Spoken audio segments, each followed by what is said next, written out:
ሀሳቤም ከተማ ነው መንጃ ፈቃዴን አውጥቼ አዲስ አበባ ገባለሁ አዲስ አበባም ገብቼ ታክሲም ይሁን ምን ይዤ ሰራ አደርግና ደግሞ ቤቴንም ሰርቼ ልትጠይቂኝ ትመጫለሽ አንዲቷን ቆንጆ አግብቼ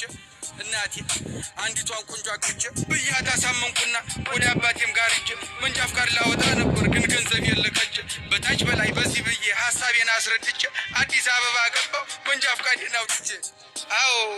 መንጃ ፈቃዴን አውጥቼ ደስም ብሎኝ እንደመጣው ፎቁን በታች በላይ ወጣው ደግሞም አዲስ ሰው አወኩኝ ደግሞም ወዳጆች አፈራኝ ደግሞም ቆነጃጅ ታየው ደግሞም ቀኑን ውየተኝ ደግሞም ቀኑን ውየተኝ ይዣት የመጣዋት ያገልግሏት ስንቋ ሳታበቃ ስራ ፍለጋ ገባው ከእንቅልፌም ስነቃ ስራውንም ግን አጣው መች ሆነ እንዳሳል ለካስ በፈቀዳት እንጂ መች ይሆናል በኔ አረ አዎ መች ይሆናል በኔ ትለይ ነበር ድሮ እናቴ ባጭር ወንበር አስቀምጣ እድሜ ደርሷልና ልጅ ከገጠር ሚስት አምጣ